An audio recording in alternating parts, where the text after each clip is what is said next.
getting into a yoga class that you can jam in for 60 minutes and actually find half a moment to not have a thought and reduce some of those, automatic negative thoughts that I've heard you talk about, and give yourself a break from yourself. The reward is, to me, has always been priceless. And as an owner, it was so meaningful to watch people run into the yoga studio stressed, late for class, wearing everything, and then they come back out and there's like a tear down the side of their face and they're smiling so big and they just give you a big hug and their energy is just completely different. Let's learn how our next guest gets up, dress up, and show up on purpose. Enjoy the episode.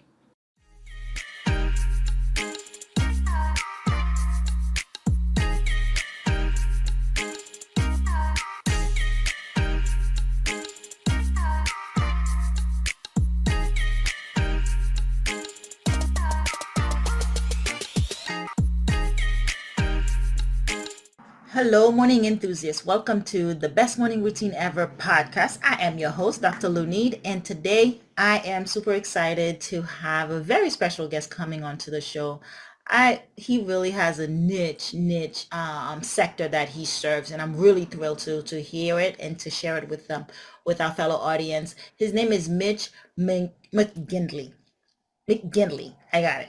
Mitch is a leading business broker and exit planning advisor and exclusively serving the boutique, fitness, health, and wellness sector. So he is drawing his experience from being a former studio owner and with a background in hotel management. He founded Boutique Fitness Broker to empower entrepreneurs to strategically plan and execute the sale of their business.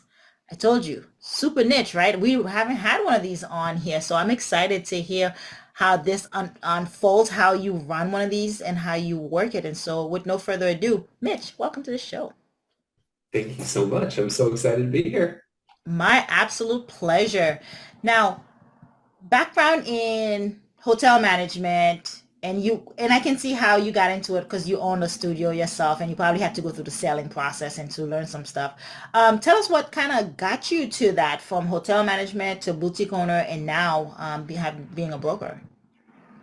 It's a weird, twisted story, but looking backwards, it kind of makes sense. I worked for Omni Hotels coming out of college, and I worked throughout operations and food and beverage, and then I went up to finance. And when I started working in finance and looking at the profit and loss statements for the hotel, I realized who was actually making money in this hotel. It was the owners. Mm. The managers were all capped at this certain point where you can have this whole career and you could be a GM of a huge hotel, but you're never going to make as much as the owners do. Right. And so I had that realization in that moment that I wanted to be an owner. I felt like that was my next move. And so I went back to school, got an MBA at night, and then I left Omni to go work with this person who was essentially flipping boutique hotels in San Diego. So we did one in Pacific Beach, and then we did a second one in Little Italy. Both of them were wildly successful. We crushed it out of the park, and it was exhausting. And right about that time, my wife and I got a phone call from the owner of our favorite yoga studio. And she said, I want to sell my yoga studio and I want to sell it to you. And we had been members there for years. We've been practicing there for years. My wife is a phenomenal yoga teacher. She'd been there for years. And so it really was a dream that we always had. And it didn't make a lot of sense because that business wasn't really making any money.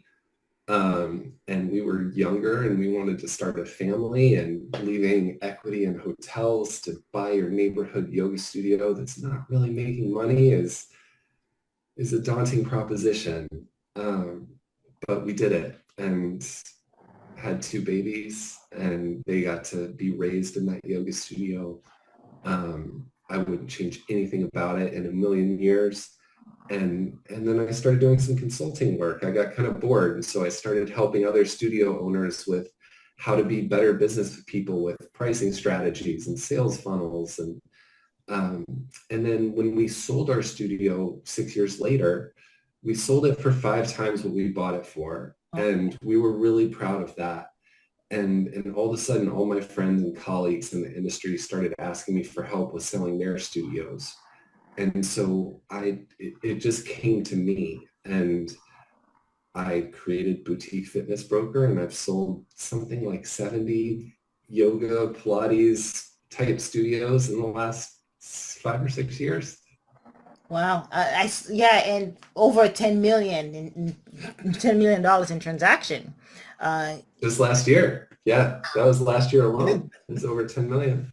that is impressive. So you technically have the blueprint on how to sell yoga studios and make it profitable, and you 5x your first one. And so you're teaching others how to do the same. That's the goal. And I always just want to share everything that I've learned Yeah. so that I can help everyone prepare and plan a little bit so that you don't get caught off guard by, what it looks like when you're trying to sell your business. For a lot of people, it sneaks up on them. It's something that they weren't planning for, and all of a sudden, like, something changes in their life and they need to sell. Mhm. Or, maybe it's just that your lease is coming up to an end. And so it feels like a natural stopping point. And a lot of people might just walk away and, like, close it up and be like, I'm done now. And you might be leaving something valuable there. But the people who do it best, plan for it. And when they plan for it, they maximize it. When you maximize it, you can walk away with a lot more money Yeah. that you deserve for creating something awesome where you probably never made a ton of money in the first place. And so it's very, very, very deserved, and everyone wins. Yeah. The community wins, the classes get to keep happening, the teachers get to keep teaching.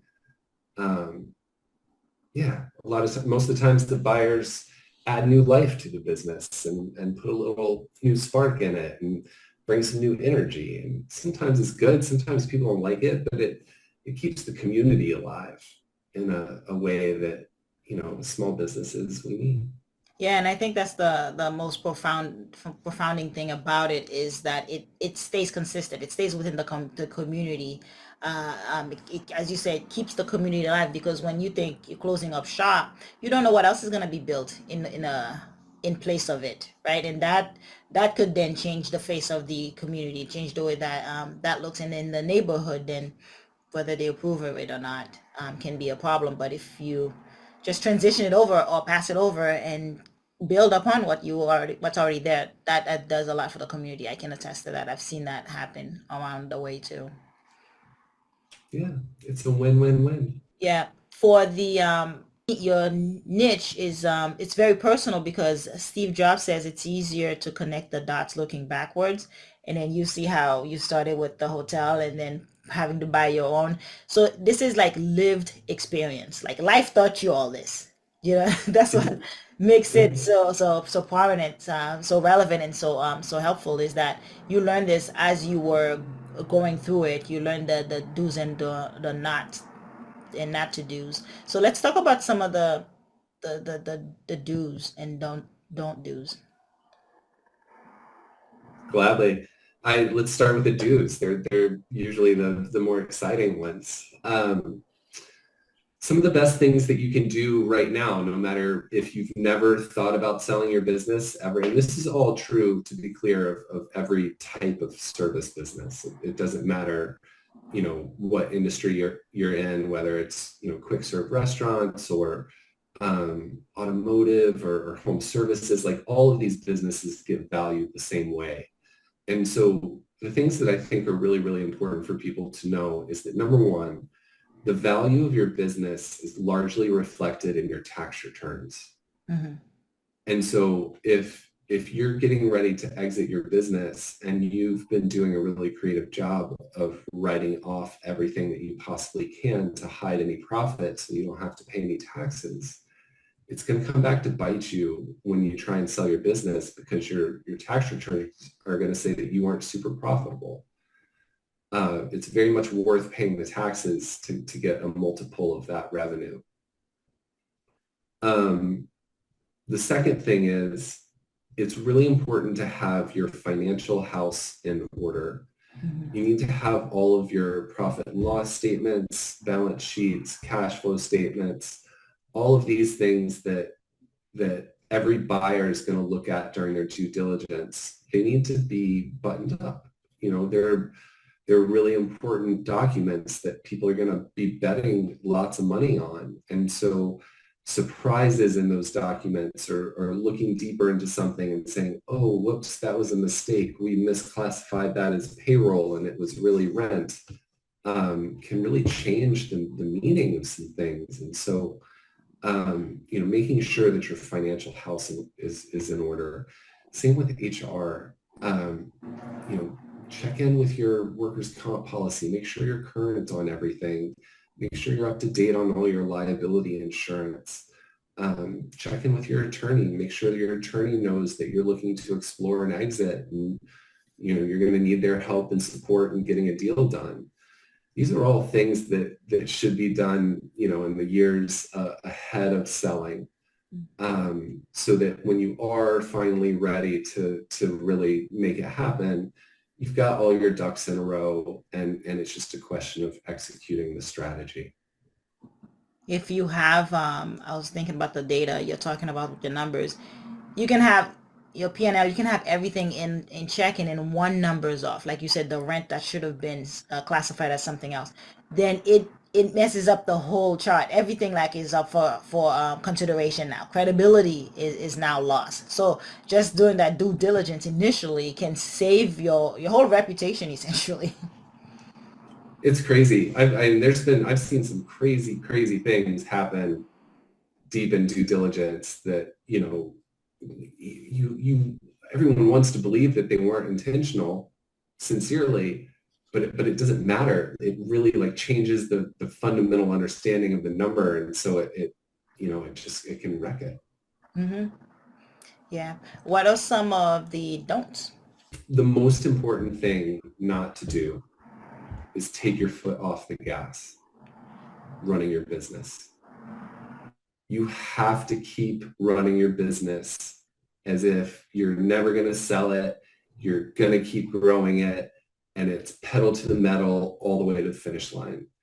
Because if you start getting senioritis right as you're about to sell your business and then get into a situation where you've got an offer, this process takes a long time. It's usually like 6 to 9 months. Over the period of 6 to 9 months, a business can really start to fall off if it's getting neglected. And so, you have to keep showing up. You have to keep doing those promotions. You have to keep doing, staff appreciation, all the things that you normally do to take care of your employees and your clients all the way to the finish line.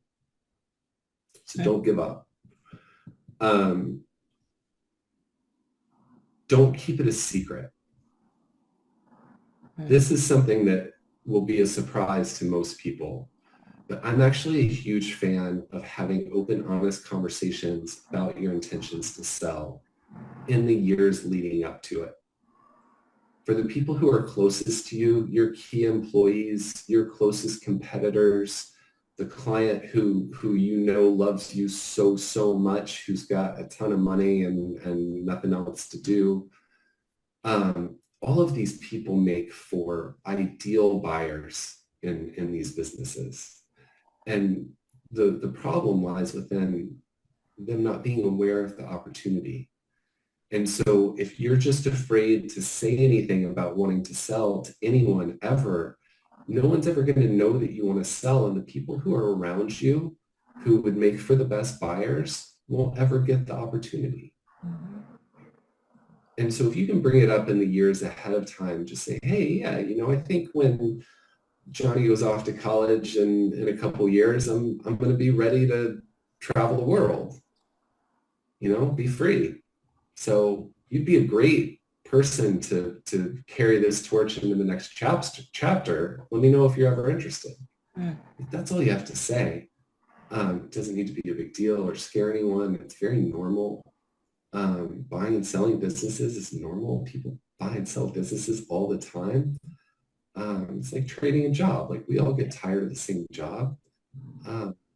And so, it's also a great way to grow. And so for the aspiring entrepreneurs out there, buying a business is such a phenomenal way to build wealth.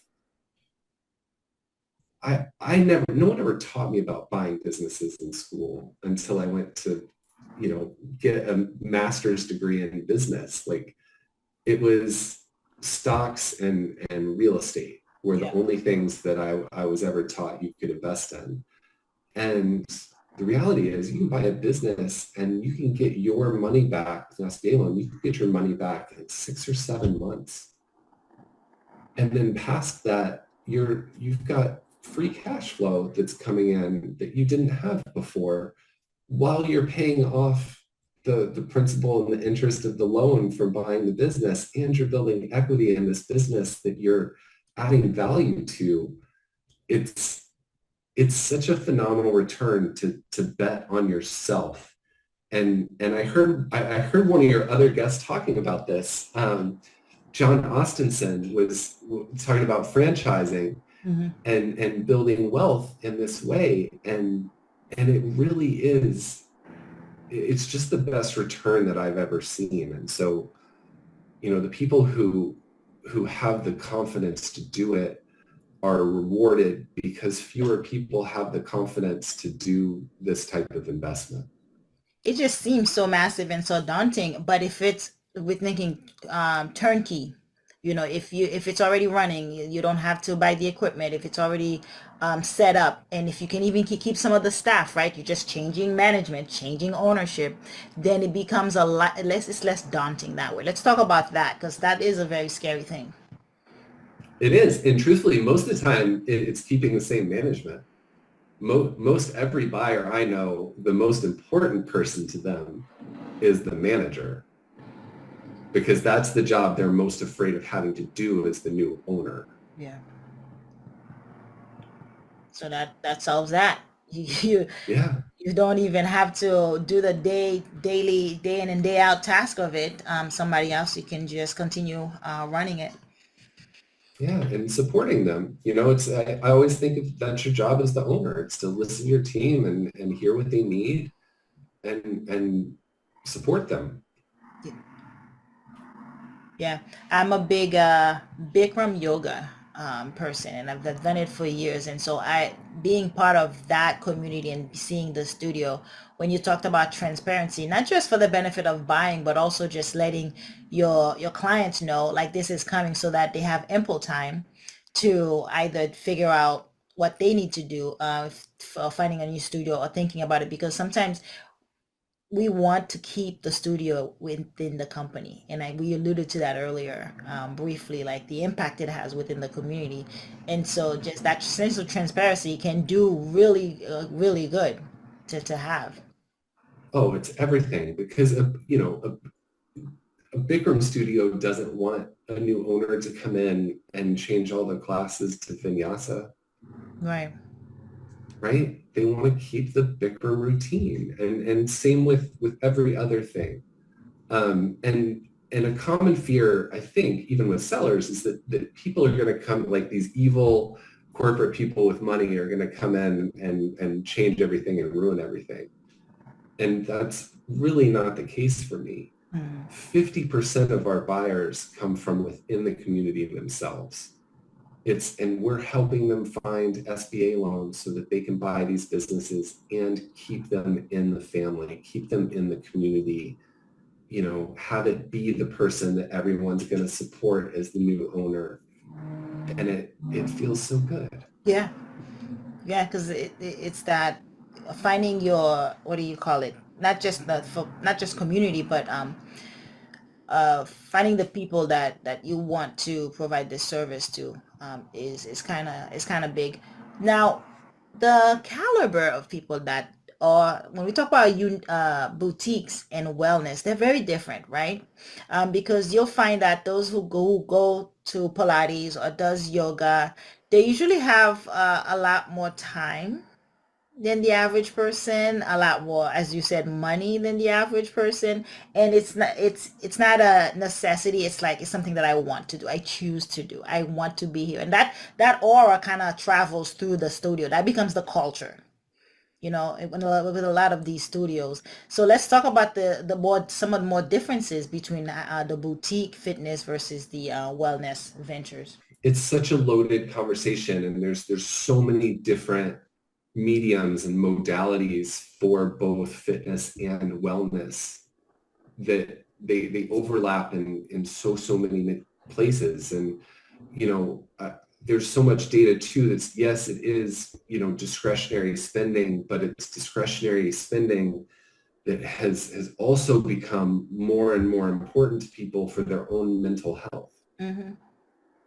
And so even in the face of recessions, this industry shows tremendous resilience, because in those times we need our mental health even more. We're extra stressed. And so I know, it's easy to imagine that the people going to Pilates class are all drinking wine after class at like 11 o'clock in the morning, and then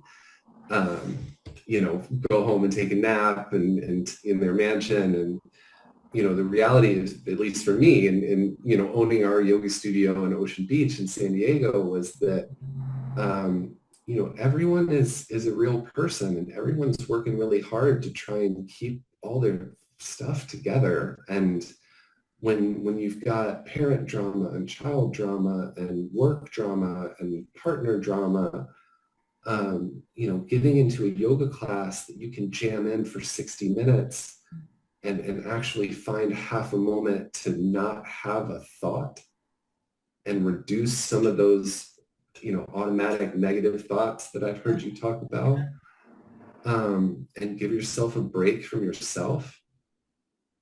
The reward is to me, has always been priceless. And as an owner, it was so meaningful to watch people run into the yoga studio stressed, late for class, wearing everything, and then they come back out and there's like a tear down the side of their face, and they're smiling so big, and they just give you a big hug, and their energy is just completely different. And then they take that to the families, they take that out to the community, and the community is better for it. Yeah, it's how we all stay sane. Everybody needs to chill out. You can say that again. Take a chill pill. Seriously.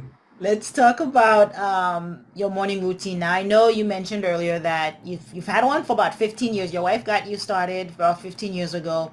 How do you get up, dress up, and show up? And does it fit in and tie in very well with, the boutique and the wellness aspect of things? Well, so you're asking me this question at a really special time in my life, because my mornings are now the greatest that they've ever been by light years, because I'm in Spain. And so all my clients are still in the States. And so no one's looking for me until about 3 p.m. every day. Really? Nice. Really. So with my kids going to camp or school and my clients not looking for me until about 3 o'clock, I get up in the morning, always with the kids, breakfast. I take them to school or camp, whatever it is. I love having that time to connect with them in the morning. That always feels really important to me. Plus, it just gets me up and gets me out so that I'm then functioning. Yes. I'm one of those people who say I'm not really a morning person, but I've learned that that's just an automatic negative thought that I told myself. It's not really true. And then I come back home and I have this amazing time with my wife, where we get to sit and get grounded with each other and have mindful minutes and hours and conversations and meals around life and business, and dream up what we want to dream. And then, she goes and does her thing, and then I go do my thing. And it's just the calmest, most grounding, awesome morning routine I've ever had in my life. keeps you composed so you show up different, right? It sets the tone for when you are ready to meet with the client and show up for work. I'm so ready to meet with the clients. I'm caught up. I've responded to every email that I could ever need to respond to, and I'm present for them. Are you working later, past like 9 p.m. then, the time difference? I do. So, yeah, sometimes it's, gosh, I did one at 1:30 the other day. That wasn't fun. But I'm trying to work East Coast hours. So I'm good till 11 for the Okay. most part. Yeah. Yeah. And for the routine, I know you stay active. Are we moving the body in the morning? Are we hydrating? What are some of the things that, or like none, I know the kid spending time with the kiddos are non-negotiable, but for you, how do you feed, yourself, your mind to get yourself ready? Well, it's, chugging a thing of water first is the very simplest, easiest, fastest, like always. It's just right there in the bathroom. It's fine. Um, and then, moving my body usually revolves around assisting my children with moving their bodies to where they need to be. Um, but then, a lot of times when we come home, we've got this really beautiful space, and Carson will have her yoga mat sprawled out across the floor, just doing yoga. And, she's got like her own class on that she's streaming. And so it's just really easy to throw our yoga mats down Mhm. and take her yoga class with our eyes closed and in our own living room. And that's my favorite. Yeah, yeah, no, that sounds very, very soothing and calming to get you going. It's nice. And so some of the benefits that you found being this way, because I mean, I'm looking at you and listening to you, you are very grounded and very centered and Zen.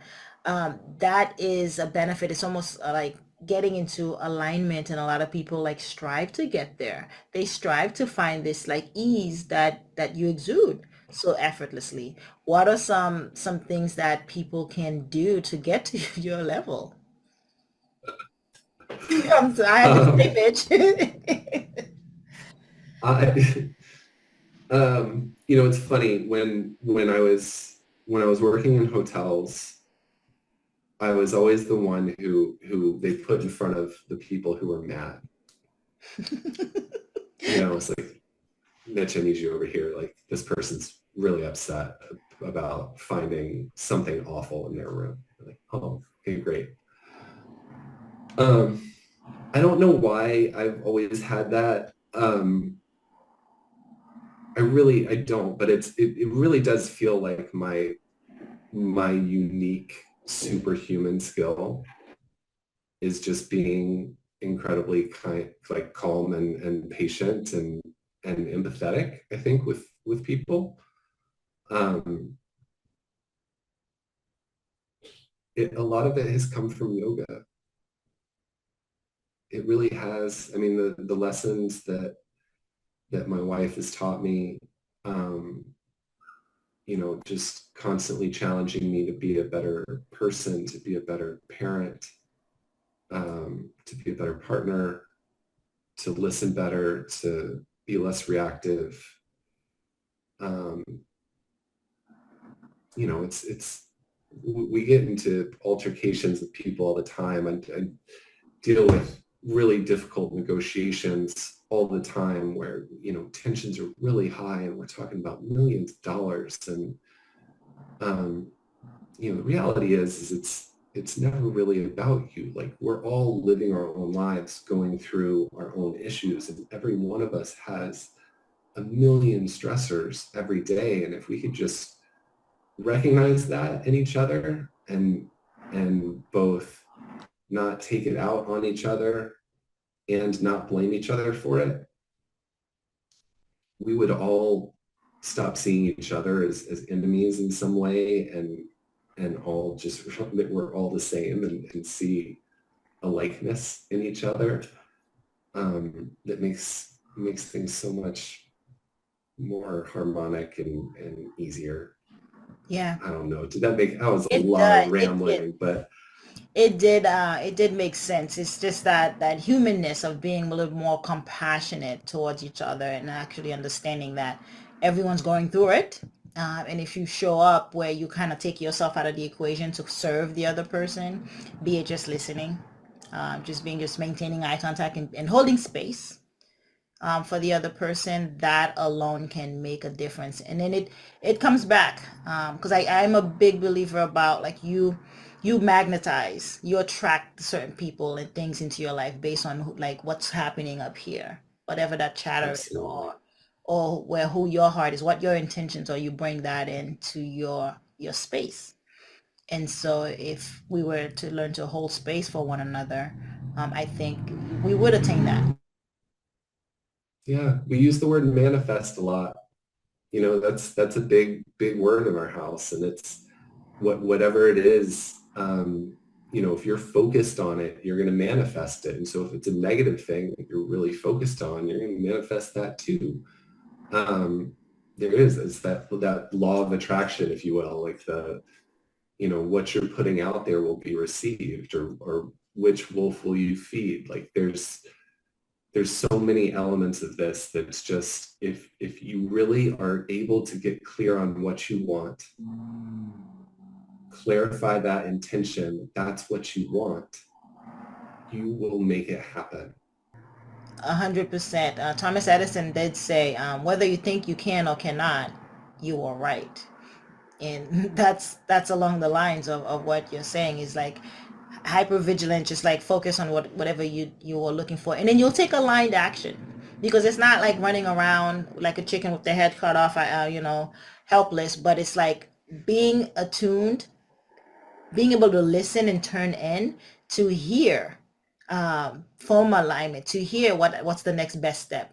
Because then they always say everything you need you is inside you, and we take that as a cliche, but it really is true.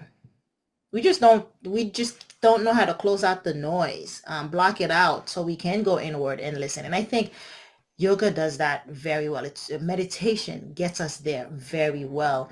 And as I sit here talking to you, I see that it's proof of that. And so that's, yeah, you're living proof of it. I hope so. I mean, that's, you know, I hope to be walking the talk of everything that I'm doing, whether it's, um, you know, selling businesses or moving abroad, or, you know, helping people start new chapters, exit old chapters, and helping guide them through it. I love this stuff. Yeah. And then your experiences with it, more than qualify you, right? Because you've lived it. Not only you embody it, right? Not only you practice it, you're living it. It's transformed you, and also provided for your living, right? There's a whole holistic like gratitude and appreciation around it. It's There is, and it's fun to even, you know, my son's 12 now, and I had him helping me with work this weekend. Yeah, it's been so amazing connecting with you. How do we connect with you? Where do we find you? All of our stuff is at Boutique Fitness Broker. That's all of our social media handles. And then you can email me directly, Mitch at boutiquefitnessbroker.com. Fantastic. It's been such a joy having you on the show. Anything you'd like to leave us with? Your favorite quote, mindset boost. My favorite quote, oh geez. Yeah, it's the one that always comes up. There was a magnet on my refrigerator when I was a kid. It said, success is not what your bank account says. It's how wonderful a human being your child is. Hmm. And that has always stuck so hard with me, both as a child and now as a parent. And so, um, you know, that's what I try to focus on the most. And I wish more people would. Be intentional with kids. Yeah. 'Cause I've never heard that before, but we don't think about that. We don't think about the power on how we raise our kids, because then you think generation, the next generation, they are the next generation, they are the next people going into the workforce, they are the next people voting, right? And so how successful they are really is a generational wealth or generational healing that takes place. But not a lot of people make that correlation, success in the well-being of kids. I feel like there's a lot of healing that needs to happen. Tons of it. So much of it. A lot of unlearning has to happen. And I say it that way because I've had to do a lot of unlearning from, like, be it childhood trauma or being programmed, those automatic negative thoughts I tell you about. All that has to be unlearned to get back to our basic, be our source of who we are, going back into ourselves, essentially. So it gets harder when kids are in the mix, because then you have to model that. You don't just have to teach it, you have to model it. Right. Without projecting it, or yeah. Way easier said than done, right? It is. Do your grunt work, but also you got to do the work, so you embody it, so you're living it, because they're not listening to what you say, they're watching what you do. Always. It's creepy.